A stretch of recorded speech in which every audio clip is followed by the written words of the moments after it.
Welcome to the EntrePastors podcast on YouTube. This is a show that helps pastors think, act, and thrive as prosperous entrepreneurs.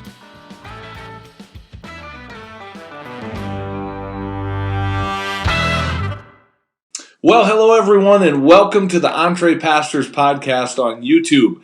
Hey, my name is John Sanders. I am one of the co-hosts of this podcast and the guy that gets to introduce all of the episodes on YouTube. So thank you so much for jumping in and joining us here. If you've not yet subscribed to our YouTube channel, we would invite you to do that. I would also invite you to jump in over on the podcast side of things and make sure you're subscribed there. If you are an audio podcast listener, we'd love to have you there. A couple other resources I want to tell you about before we get to today's powerful conversation, and that is this. We have a membership community. We would love to invite you to be a part of that. If you just go to entrepastors.com/community, you can jump into that. We've got content there for our community members. We've got some coaching calls and that sort of thing that we have available every month. So we would love to have you jump in and be a part of that. I would also want you to know about our EntrePastors Mastermind.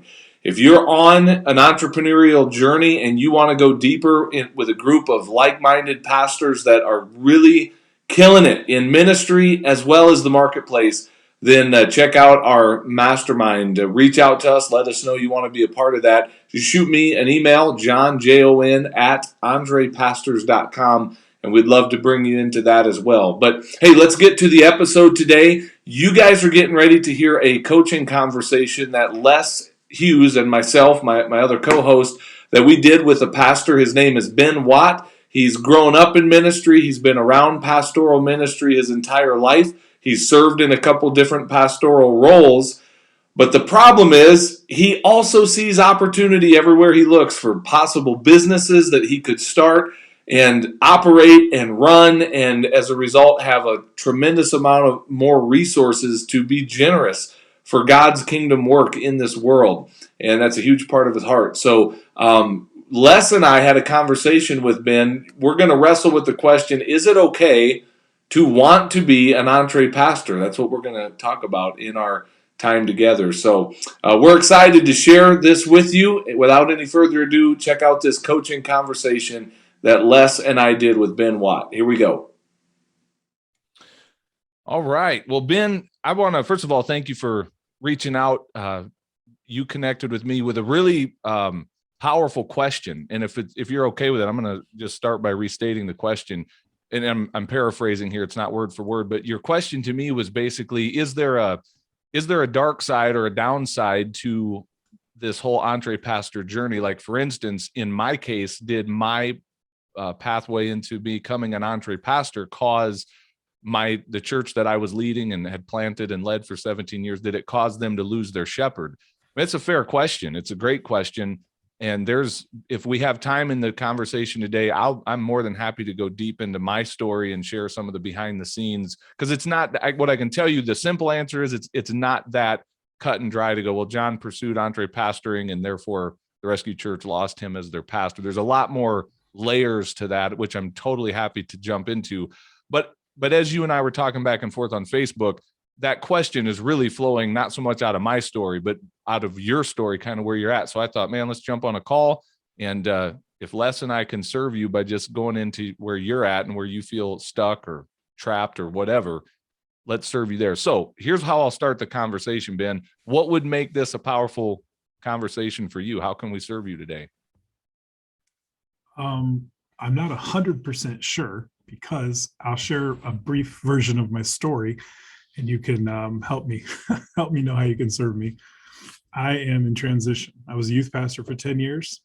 Then I worked in HR and at a motor coach company for 8 years while I began a ministry to fatherless young men. And then after about 3 years of that, I was struggling to work full-time, maintain a marriage, and I was caught up in some sin. So we were recommended by our good counselors to take a break from ministry leadership. And during that time, I kept getting promoted at the motor coach company to where at the end of my 8 years, I was the HR and safety director for the company of about 140 employees.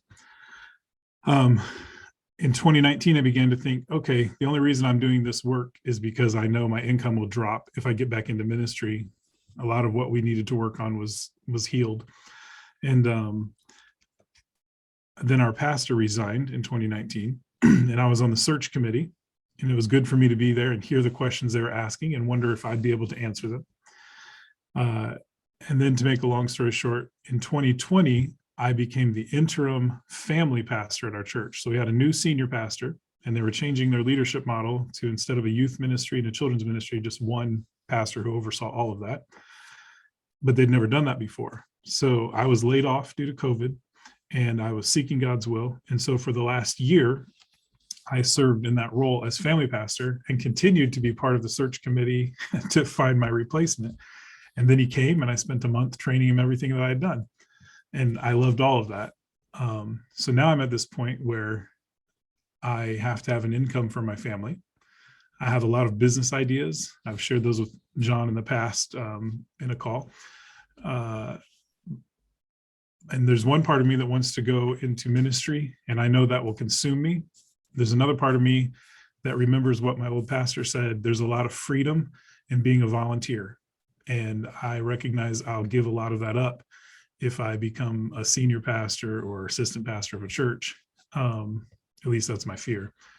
And so without going into too much more of my story, I'm kind of at this place where I'm wrestling with, I talked to an entrepreneur coach for a month, and they gave me some franchise opportunities. And when it came down to it, I was like, I don't want to be that much in debt without a job. I don't think that'd be a good choice with 4 children at home.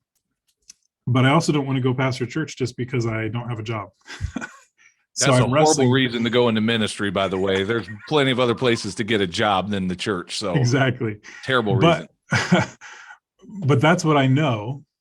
HR I did for the money, which is also a horrible reason. I was good at it, and I could fall back into that. But I really have a passion for ministry, but I also have grown to enjoy this life of having a decent income. And I feel like I'm wrestling between I can't serve God and money.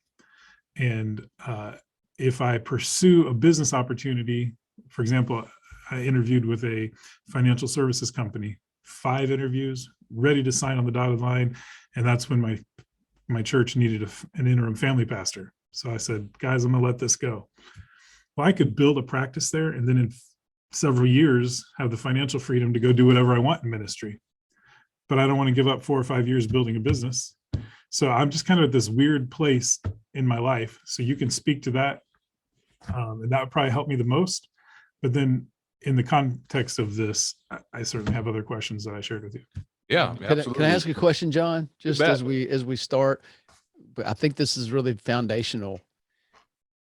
And you're right, Mo, there are so many directions that our conversation can go. And that's exciting because you're representing probably many different kinds of people that are asking about this EntrePastor life, but for different reasons. So my question is, what is it about the possibility of having that, of still being in the marketplace, let's call it that, and not 100% only that local church vocational ministry that we know what that requires.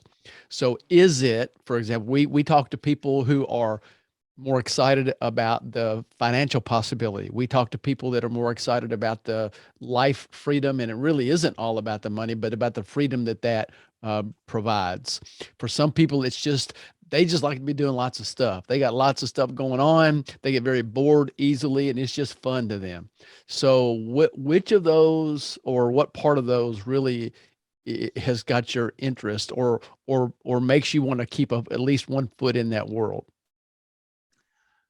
I learned so I grew up in a pastor's home, and I went to Bible college, and I went straight to ministry.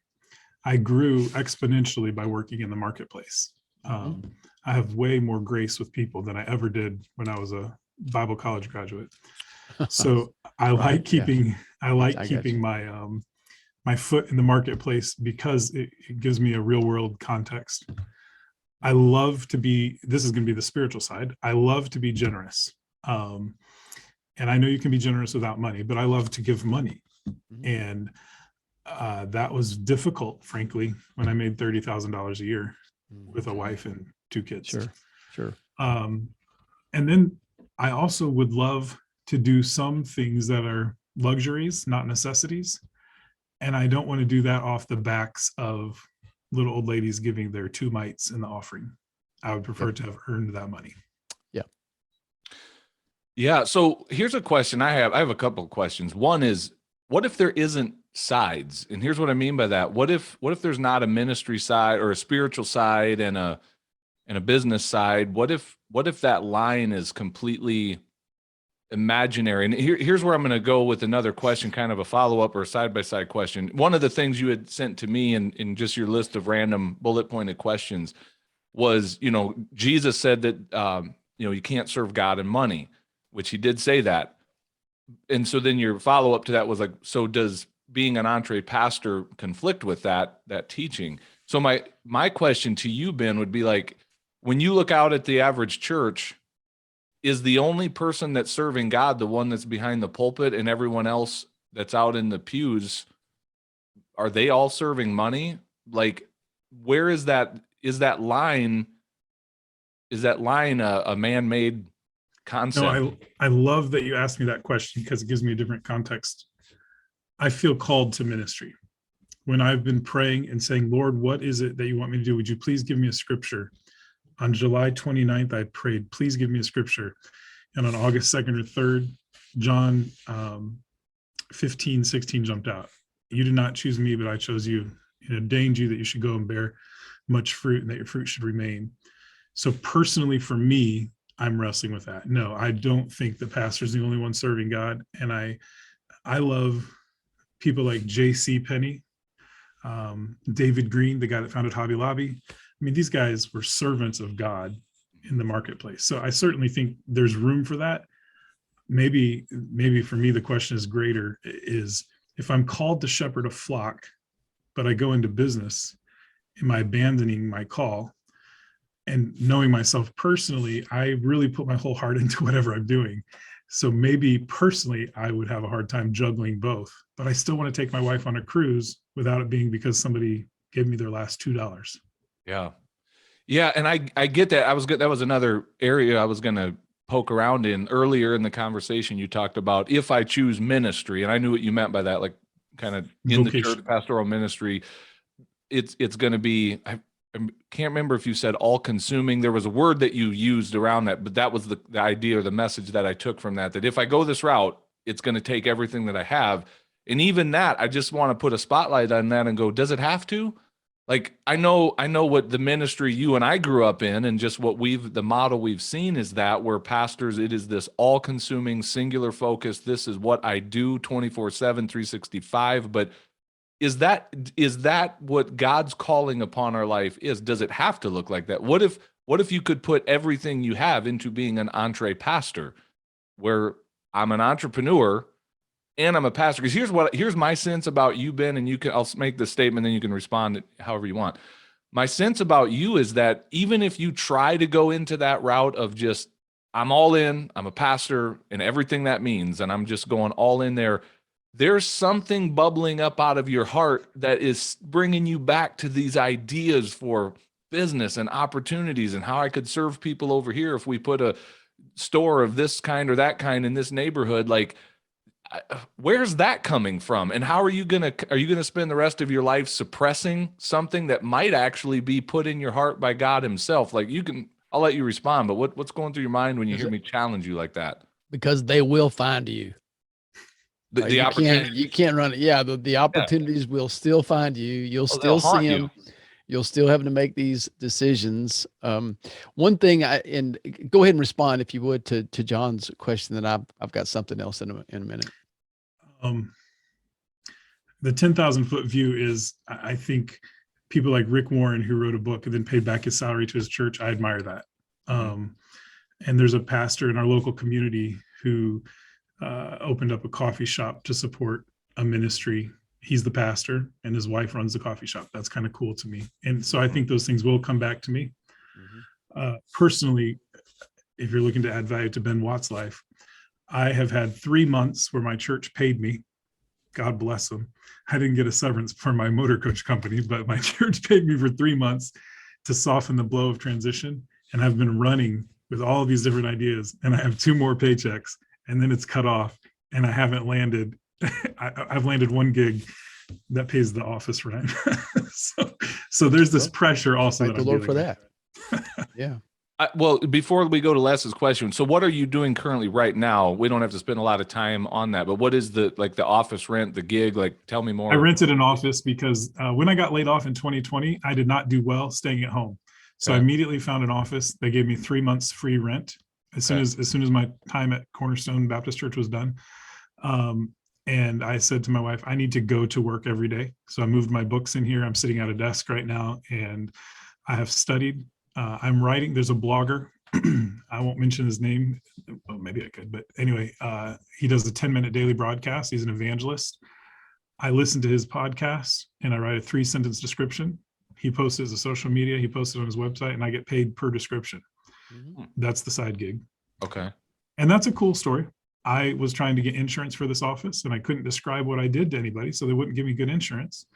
But I had to have it in order to get the free rent. So I just said I'm a content creator and posted it on Facebook because that's what I'm doing. I'm creating content. Oh, A missionary in Baghdad saw it and said, oh, I do graphic design for an American evangelist that we both know. Would you be interested in doing this kind of work? And I was like, well, let me think about it. Okay, yep, you're my first customer. Yeah, nice. So that's pretty incredible how God worked that out. Okay. And I think he'll keep doing that. I'm just very nervous right now because I got 2 more paychecks coming. Yeah, it's a nervous place to be. So go ahead, Les. I'm just curious about that. So, well, I just wonder how much work you've done or reading that you've done to establish a healthy mindset around money.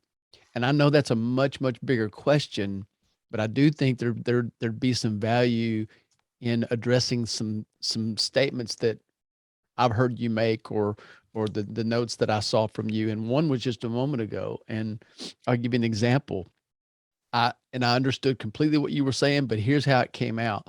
You mentioned the difference between, in your own heart, the difference between being generous with money that you've earned in the marketplace rather than being generous from money that you've still earned as an employee of or a staff member of a local church.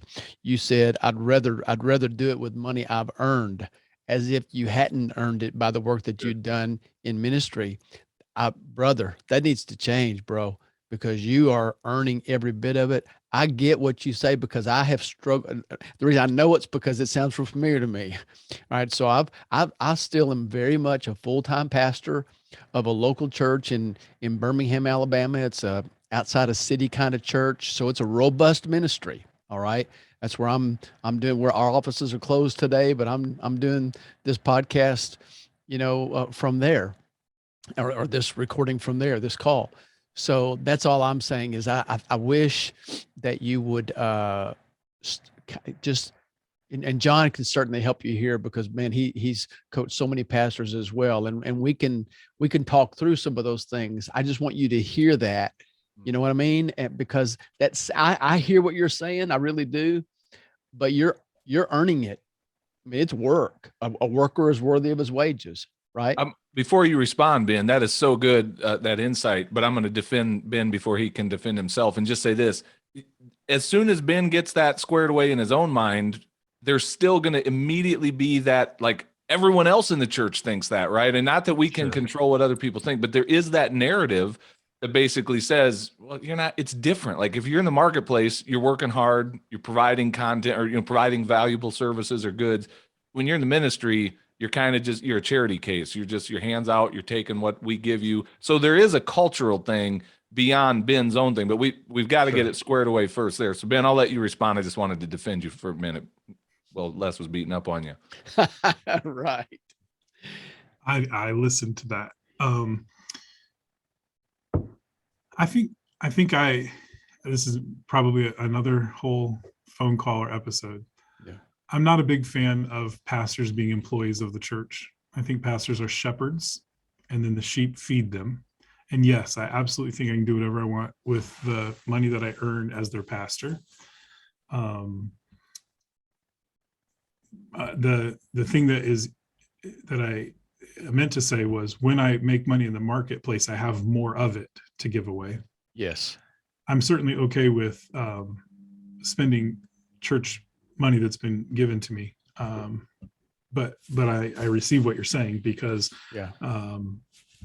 it's correct. And that, Yeah. And Ben, if I could, I want to affirm that too, because I think part of you're right, that is kind of a different subject for a call, but I amen what you just said about especially the lead pastor, or that person in a shepherding role, whether it's family ministry pastor or student pastor or whatever it is. If you're shepherding people, you absolutely are servant leader, just as Jesus was. I think part of the problem, part of the reason we have conversations like this that can be very hard from a pastor's perspective in making this decision, is that the church, he went to be a leader, but the church hired an employee. That's a problem.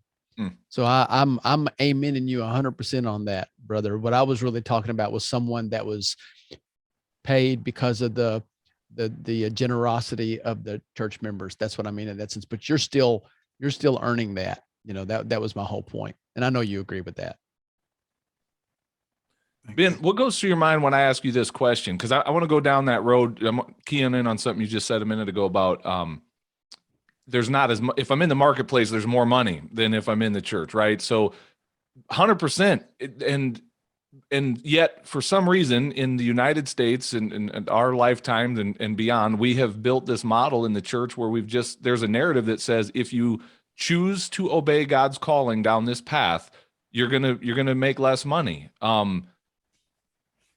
Why are we okay with that? Like, what I want to challenge you with is, what if I were to, here's what I want to say. What if I were to challenge you, Ben? I want you to get an income that is where you, as the leader of your family, that God has called to be the provider for your family, under his blessing, under his provision, I want you to get your income to that place, the number that in your heart of hearts you would set, not I think people are watching, and so I'm going to say I want $40,000 a year. Nobody wants $40,000 a year. If they truly were going to write down a number, it would be, I've heard the statistics that say once you get more than about 80K in salary, your happiness doesn't increase.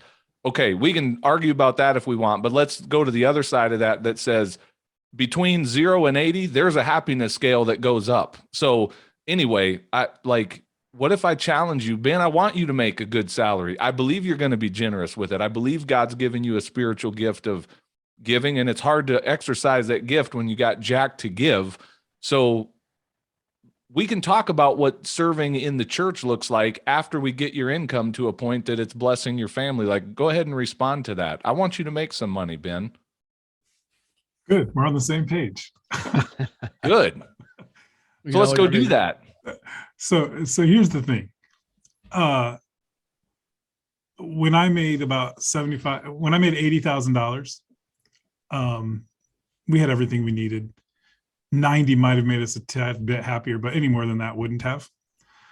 But if God calls me to pastor a church in the inner city of Peoria, Illinois, that's just not on the table.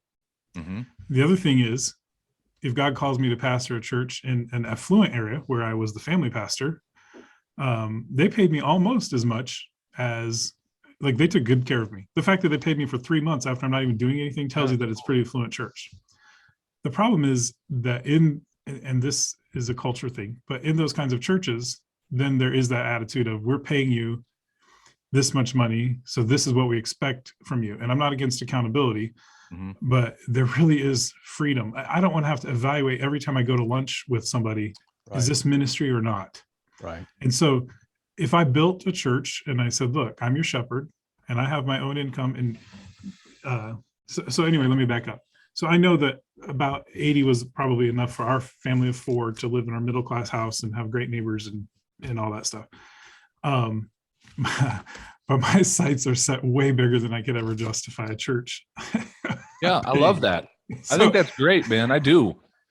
Because again, the only way I know how to get there is to spend so much time on the business side that I don't have time to minister. And so I want to say, okay, Lord, I'll just do whatever you want. That may not be true. Yeah, but that may not be true. Get him, Les. Tell think 'em. that you need to put a bookmark on that one because it's just not true. We've seen too many examples where that's not the case.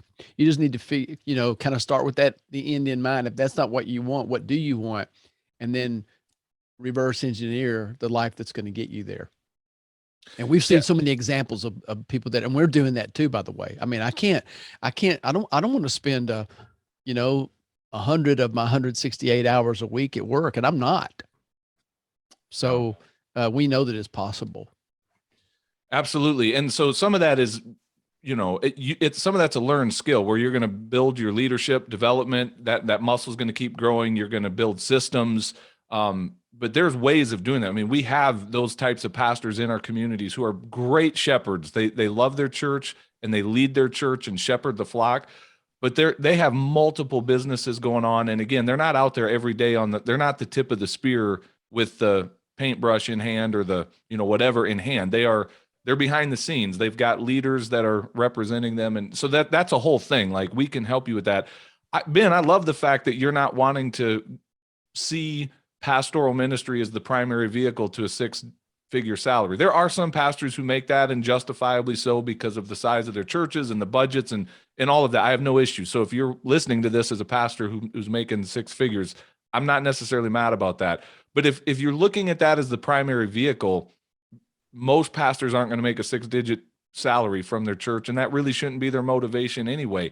And everything you're saying, Ben, about the freedom that comes when you're shepherding a flock, when you're not dependent upon that flock as their employee, you have my 100% support. I see the value in that. I see a new day of pastoring coming to the church in America that's going to probably look a whole lot more like it did in the early church.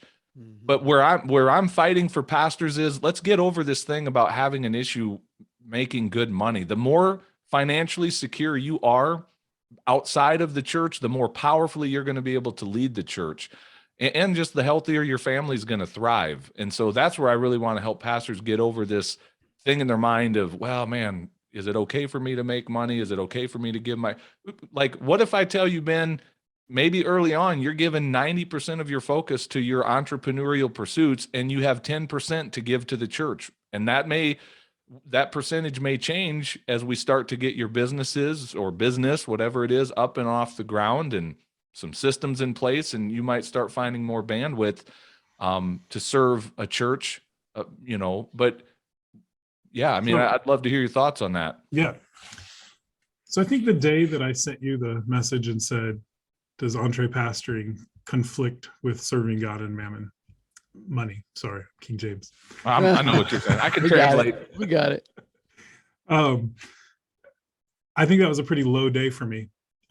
Personally, I've had the last 3 months have been the best and the worst 3 months of my life. I've had total freedom. It's been wonderful. I hate what the total freedom has revealed about my character, but I've been able to pursue things that I could never pursue before. And I think what your answer to my question is, you can serve God and be a tent maker without being a tent maker. So Paul said we can't. Well, Jesus said we can't serve God and mammon, but Paul, by our definition, was an entre apostle because he was a tent maker, and somehow he had to fund these trips, and he surrounded himself with people probably helped him, but he also knew how to abound and how not to. So that tells me at some point he was wealthy. I think there are plenty of examples in the Bible. Like when you think about the people that God used, he used both. Like Abraham was wealthy, Moses is wealthy. So I don't have a problem with wealth. And I think the answer that I'm hearing and I'm grateful for is God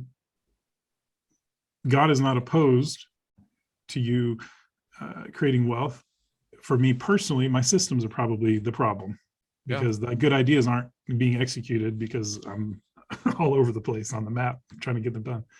So, and I think it's very helpful for me to hear you say as well that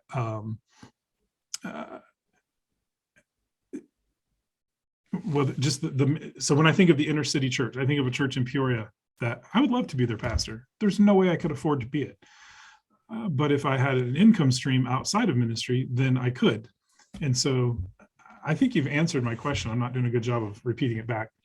I think Well, you let me are- ask you this real quick, and then I'll let you jump in, Les. I was going to ask you specifically for your story, going back in the conversation when you talked about like ministry is kind of what I know. It's a place to go for a job.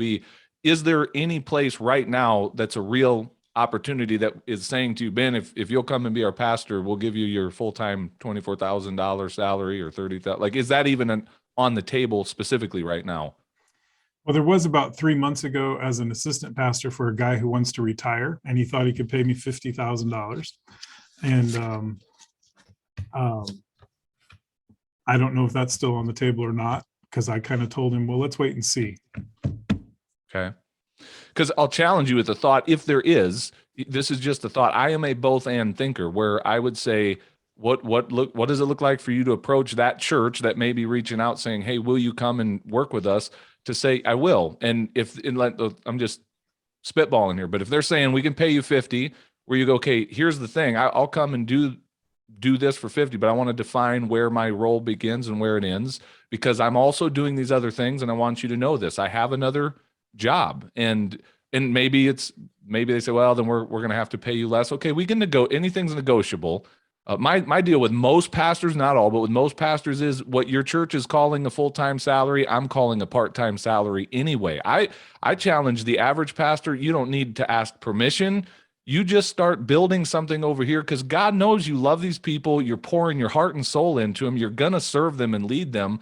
Figure out a way in ministry with the flexibility that offers to build something in addition to, and don't go freaking asking your deacons for their permission for it, because they're going to say no, just do it. Anyway, that's me. So I get that's probably abrasive to some, but Yes. Les, go ahead, man. Well, and that freaking is actually straight from the Greek, as you know. Yeah, that's so there you go. Yeah, I would say if you haven't done so already, or if you have, maybe do it again. The stories, what you're describing in a different way, I would say look at Ryan Stoyer's story. Ryan's a part of our community, and he came on one of our podcasts. Also, Jody Pastori is the other one. Very different, but really getting it done in a different way. Jody is very much a full-time pastor. He's who I thought of a minute ago when Jon was talking about having multiple streams of income. It's unless you know Jody personally, I would have a hard time believing everything that he's doing and the income that he's actually making in his businesses versus his salary from the church. But it's absolutely true. He's built this now. It's taken a while, but he scaled it in such a way that he spends, I think, a couple of hours, probably not even that a day, maybe an hour a day, organizing early in the day what his crews are going to do. And then he's hands off, and he's not doing online stuff. He's doing service-based businesses. He's done car washes and pressure washing. Yeah. Pressure washing, industrial, commercial painting, and things like that. He's got crews that do all of this. He's got some really good leaders and accountability for those crews. Ryan Stoyer is very, very different. Ryan literally bought the church building and stepped into a church that was all but dead. And from the get-go was able to establish those boundaries and those expectations to where he's got he's an entrepreneur. He's teaching his children how to be an entrepreneur. He's in rural Indiana. 80% of his people in his church walk to church. All right. And he's got businesses with his kids where they raise chickens and they lay eggs, and he goes and sells the eggs in the community. That's their little business. He's a really good pastor, very conscientious, hands-on with his people. But he also comes from a background different from ours, where he didn't see vocational ministry as closely as we did. And so he's just doing what seems to be biblical. It's almost like he has a freedom that some of us who grew up in the church feel like we don't have because of the one model that we saw. I'm not saying the model was wrong per se, but it's just a revolutionary concept that, wait a minute, I can come into a church setting and go, yep, I'm here to pastor, I'm here to lead. But you need to know I run this business over here that's making 6 figures a year, and I'm spending about half of my week doing that. And out of the margin and overflow, I'm going to serve this church. Like, it can totally be done. And Jody's story, you're going to love this, Ben, just what I know about you and how you're wired. Like, so many of his employees are guys that are unhirable in the workforce. They're coming right out of, addiction, prison, these types of things, where he's bringing them on his teams, giving them another chance. And like in the morning, every morning he starts off by buying, I don't know if this is the healthiest thing, but Egg McMuffin sandwiches for the crew. They get together. He's feeding them breakfast. He buys them every meal, that as long as they're working for him, he pays for all their meals. And, he sits there in the morning for about an hour, just delegating tasks, making sure his crews know where they're going. And then he's free, and he's killing it in life, in ministry, in finances. He's just a thrill to hang out with, and he's the real deal. Like, he's the poster child for what I want to see many pastors seeing. Look, this is possible. And we haven't celebrated those models. We haven't even been aware that those things are even out there or exist. And the thing is, I'm finding there's a lot more Jodys out there than what we realize. We just don't celebrate their stories in the church. We don't hold them up and go, guys, look at this. We've got these very narrow concepts of what it means we have such a heaviness around this calling. Every single person in our church has a calling from God upon their life. Right. Why do we put such a heaviness around it when it comes to pastoring? Like, oh, this burden, this calling. Yes, you belong to God. You are one of his children, and he created you on purpose for a purpose. And so walk in it. But that doesn't mean like you have to have this. I'm going to start preaching, Ben. But thanks a lot, Ben. I was just getting ready to say thanks a lot, Ben. You got him preaching now. Make an offering now. Okay. So as long as we're offending people, let me throw one more in there. Okay. Yeah, we're on a roll. So we're the equal opportunity offenders. Here's one. This somebody needs to hear this. I don't know, but here's the thing. I've heard this so many times. You're doing that on the church's time. Okay. Time out. Because first of all, I get what they're saying there, and I'm for accountability too, Ben. Mm-hmm. And I truly am, and I want to be careful of using resources in the right way and all that kind of stuff. I'm not talking about all of that and being dishonest or something, but here's what I'm wanting to address. It's God's time. It really is all his time. We're stewards of the 168 hours in the week he gives me. So, but here's the issue with that. Somebody that might have an issue with me recording a podcast, let's just say on a Tuesday morning, okay, or writing a blog post. And again, there needs to be boundaries, be real cautious, but that's usually not the problem with pastors. They're usually very, very sensitive and aware of that. So why would somebody have a problem with a pastor who's full-time pastor of a local church writing a blog post at 10 o'clock on Tuesday morning, because that's the time of the day he can? But if there's a funeral that comes up 2 o'clock on Saturday afternoon when I'm with my family, or I have something else planned, I could say, well, that's my time. What about the church? I don't believe it is. It's God's time, and I'm to be a steward of that time. But we don't talk about that much. But people are real sensitive. I have found, not in my current context, I'm talking about other pastors. People are real sensitive about, hey, is that the church time or is that my time? Well, it's all God's time. But again, you're back to those boundaries. And that's an internal thing that everybody has really got to come to grips with themselves. But I think there is some inconsistency about the scenario that I just threw out. Well, that's real quick, and then I'll let you go, Ben. Les, this is going to sound super spiritual, but has God ever woke you up in 2 a.m. with a heart of, I got to pray for this person, or I'm wrestling with a sermon in my mind? Have you ever had those times, Les, in the middle of the night? Did you ever clock in and be like, this is church time? It's like, it's right. It's all God's time. That's my point. So that's such a good thing, man. So like when people want to put our pastoring hours into this 9 to 5, again, it's a calling, man. It's there full time. So go ahead, Ben. So I feel like you guys are giving me permission to believe what I already am believing on some of this. I've never been in the senior role. One of my hangups with youth pastors is that they're not really pastors, they're directors, and they should be treated as pastors or not called pastors.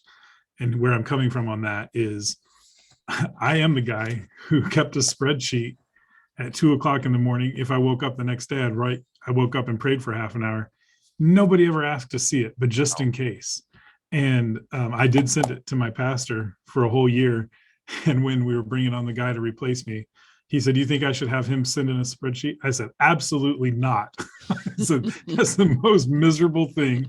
And I said, "I only did it just because I wanted to assure you that you guys were getting your money's worth." But I think my thought is, you are supporting me. I think that the church should pay me what it costs for me to maintain a lifestyle similar to the people that go there. And then my life is given to them. But if I want to start a business on the side, that's fine. I guess a question I have is, what is the core responsibility of the pastor? So if I'm negotiating, okay, guys, you'll pay me 50,000, but I also have this business. Ephesians 4. That's your responsibility. You equip the saints for the work of ministry. And my personal opinion is that a business that hires unhirables is part of that, especially if you're bringing them to Christ. I'm here to tell you, Ben, that the EntrePastors we talk to, especially the ones that are doing the kind of the service-based businesses that are working with that clientele, essentially, they are doing just as much, if not more, ministry than the average church that's building is open 1 hour a week or 2 hours a week. Real ministry is happening in the marketplace. I mean, most of Jesus's ministry happened in the marketplace, not in a church service, and I know you know that. But to your question, Ephesians 4, 100%, because again, so much of the model we have built that I say is broken in the church, we treat our full-time employee as the hired hand of the church, and we saddle all kinds of stuff and expectations on his shoulders that God never put on his shoulders. God said in God's word in Ephesians 4, you are the equipper of the saints. They do the works of the ministry. You are in the equipping role.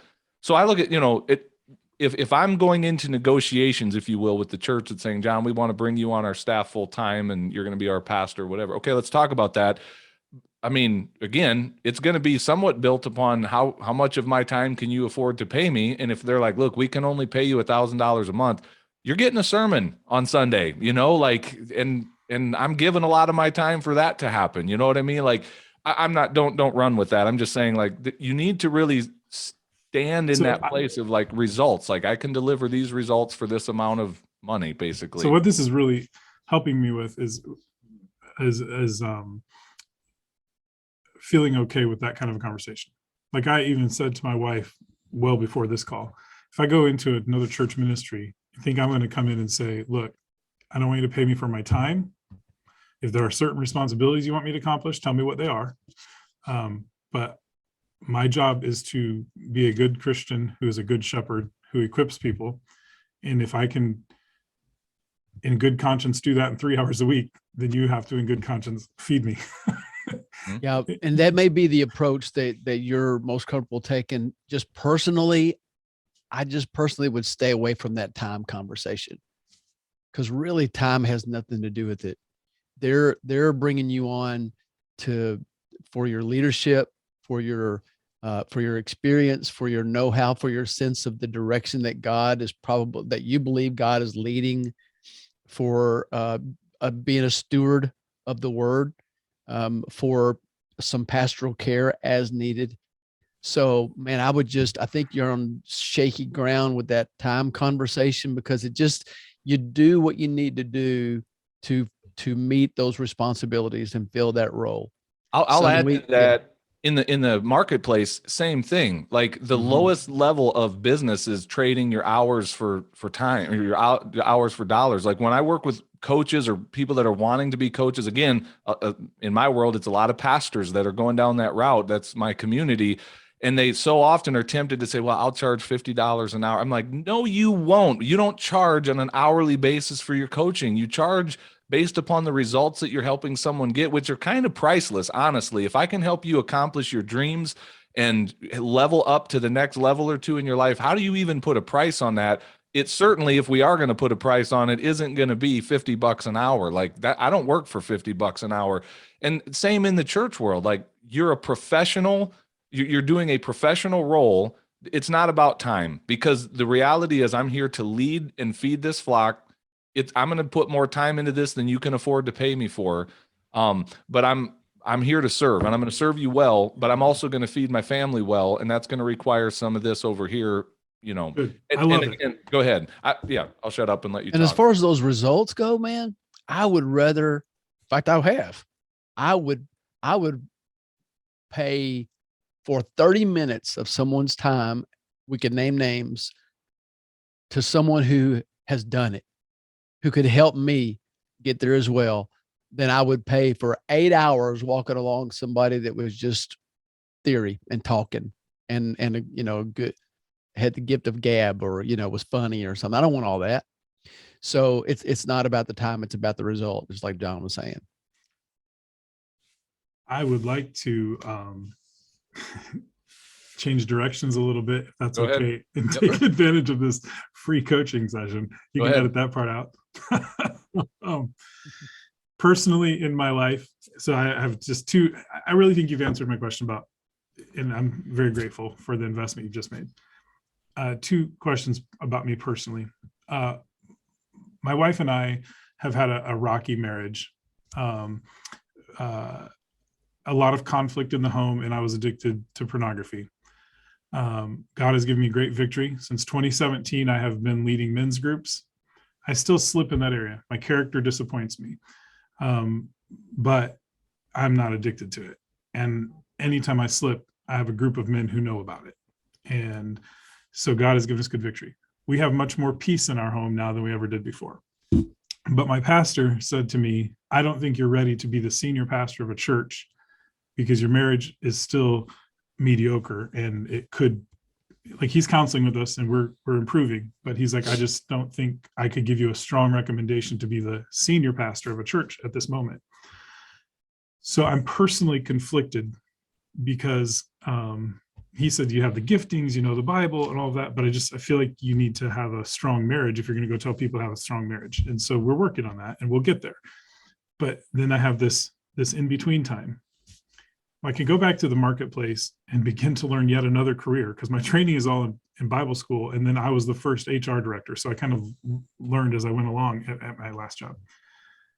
But I really don't want to punch a clock again. I really want to pursue entrepreneurship. I'm willing to go into debt just a little bit to pursue that.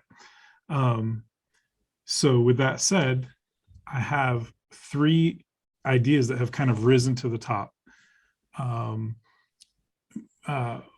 One is, actually, let me just stop there. Do you want to hear them? Sure. Yeah, I do. I'd love to. Okay. So there is a lot of churches that are less than 200 people. I think this would bless them. I created an 8.5 by 14 newsletter called The Family Focus, and I used it when I was the family pastor. Have one little article about family stuff, have some silly stuff in there, how to pray for your kids, suggestions for ideas. I visited Bellevue Baptist Church, where Adrian Rogers used to be the pastor years ago, and they had all this family activity stuff. We were just passing through on vacation. I was like, oh, this is great. So there are ministries already that do kind of what I'm talking about, but not exactly this. So I say a pastor who has less than 200 members, he's the only staff member, for $150 a year or whatever price, I'll send you 12 issues of the Family Focus newsletter, print, that you can set out on your little table where people come in, and grandparents will pick them up and send them to their kids. And people who visit your church will go, oh, these people care about families, even though you might only have 2 families with kids.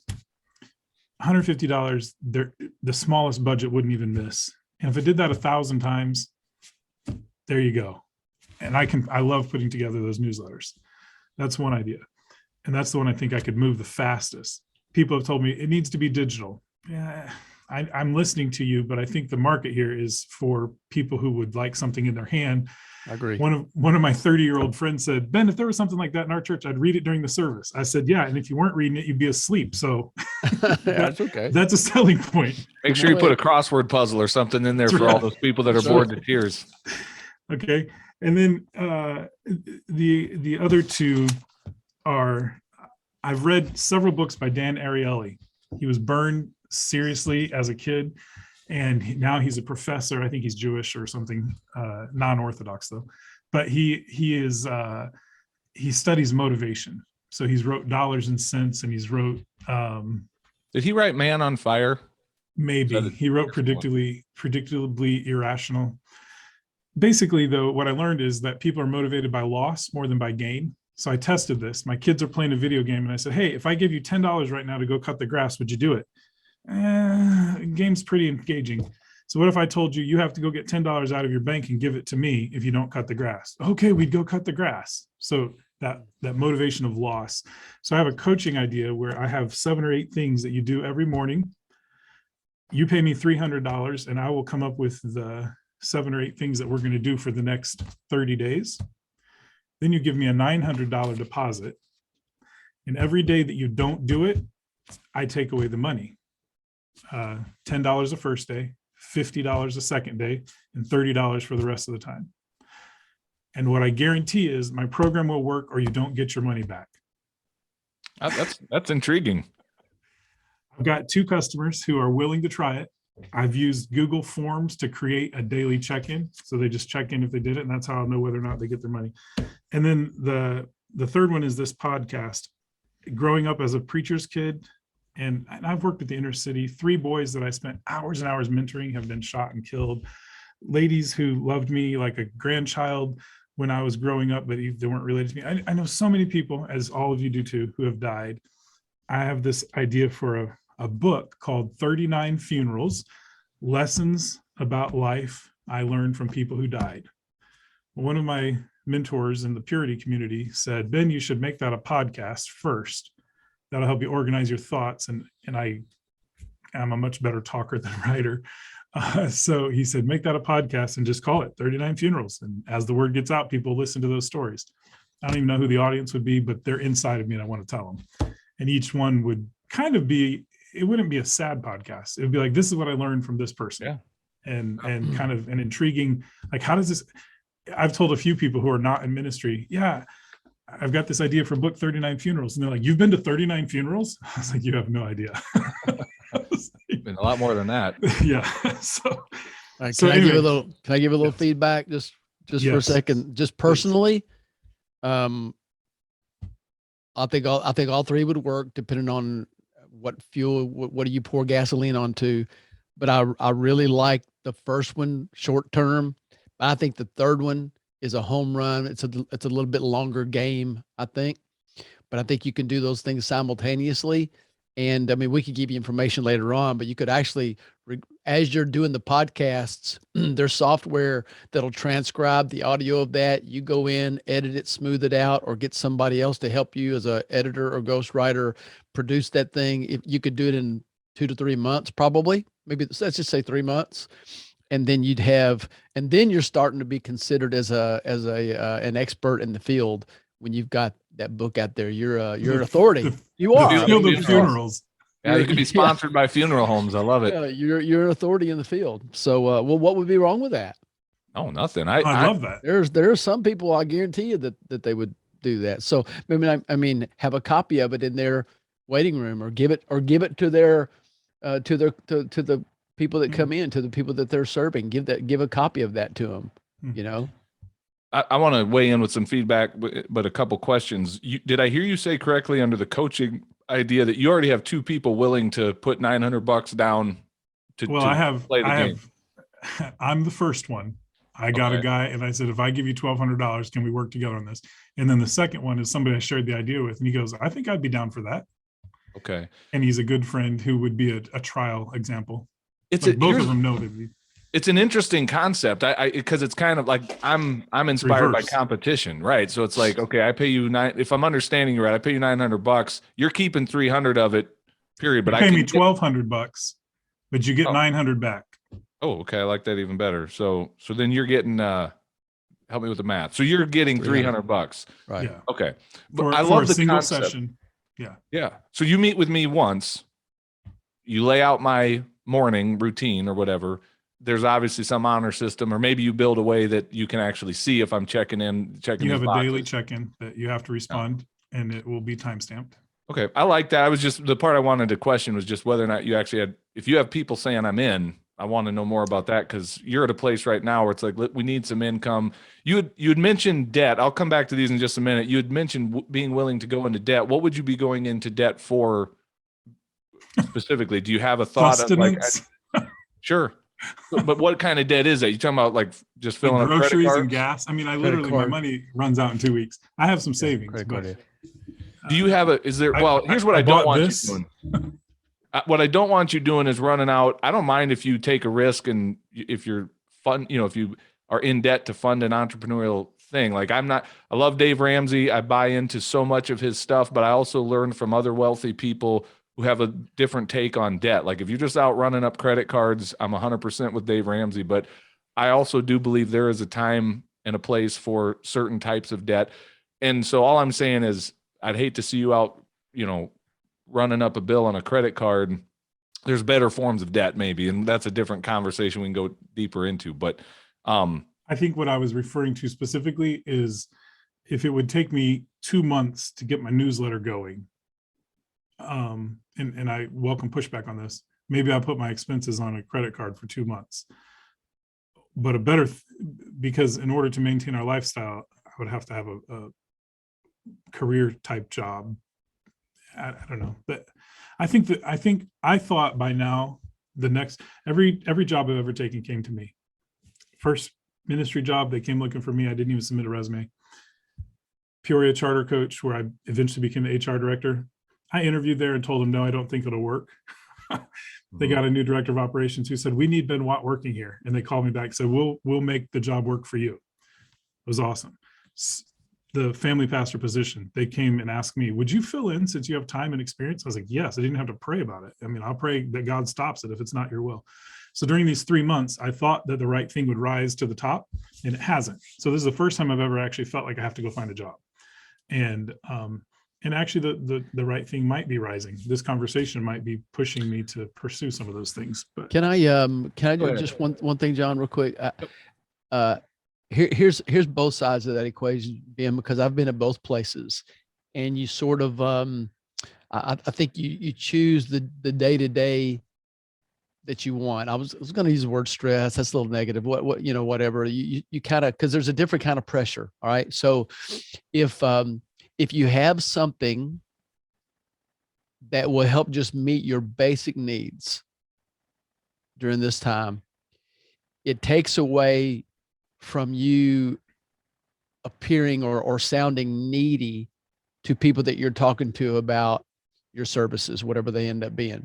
There's just something subtle. People pick it. It's not that you're being disingenuous or even trying. It's just there's something there where there's not that laid backness to where you need to be talking to people and really be okay if they say no, rather than being anxious about that or stressed, or I need to say just the right thing so that they'll, hire me or buy my newsletter or whatever. It needs to be okay with you if they don't. And one of the only ways to create that is to have something that you're not dependent upon that to live, but here's the other side of that coin. There is a sense of urgency when the situation's urgent. So it could be, that's why I say to meet your basic needs. Like it's not gonna be so great that you're like, I can just do this and I really don't have to have the other. It's like, no, I really need the other, but I don't have to have the other. You know what I'm saying? So if there was something like that would just take off that pressure, you wouldn't go to bed at night thinking, dang, I really needed to have 10 more conversations today to close that one deal. That's a bad feeling, man, if you can get around it. good. Are you willing, or have you looked into like Uber or Lyft or, Hub Grub, just something like a way to just go make some quick cash enough to just get by, but then I really am focusing on building something moving forward? Yeah, it's kind of funny. I was praying pretty fervently the other day about this. Like, there's a book called Just Do Something. And I was like, okay, Lord, do you want me to just go do something? And, I was praying, what's my next step? And he brought Hobby Lobby to mind. I read David Green's book. I thought, I've never worked in retail. So, I fought God on this, and finally went and applied at Hobby Lobby and gave him my resume. And the day I dropped it off, because I was like, that's not going to pay my bills, but it'll keep me needy enough to stay motivated. And it'll give me a routine. And when I applied, the lady said, all of our positions are filled. I'm like, you're the only company in America then, the only store. No that kidding. has- Yeah, I was like, kidding. okay, Lord, well, at least I was obedient. So yes, I'm willing to do that. And I probably, like, part of logic human logic says I should have already started doing that. But I've really been claiming, seek first the kingdom of God and he'll meet all of my needs. So, well, he's already proven that he can bring some of these creative, even if they're just one-off freelance things that you're doing, like he can maybe bring, not maybe, he can absolutely 100% bring some one-off freelance projects that you could never have even lined up or figured sitting here today with a pen and paper where it's coming from. I want to go back to these three things real quick before we run out of time and just give some quick feedback. I love all three ideas. I honestly do. I am a both and thinker, probably to a fault, because sometimes there is absolutely value to picking a path and running hard down that path to the neglect of everything else. But some people, I believe God is wired with capacity to juggle a few things better than others. And I'm a guy who can have multiple irons in the fire. And again, recognizing sometimes I still put too many irons in the fire. But the 39 funeral book idea / podcast idea, I love it. Yeah. But of the three, I see that as being the longest runway, because here's the thing about authoring a book. And then I want to tell you a little detail too, that might be an encouragement for you. To sell a book or to get it through a published author. I mean, certainly you can go the self-published route, but what a publisher wants to see in many cases is, do you have a following? Do you have a platform? And I've built several podcasts, and it absolutely can be done, but it takes time. Like, to monetize a podcast right out of the gate is tough.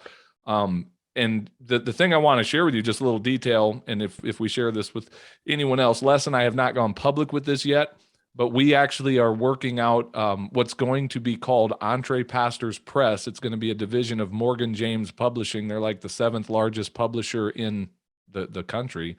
And they're basically going to have this EntrePastor's Press, by which we can bring them authors with great ideas, great books, and help those authors get published in a, legit publishing type thing.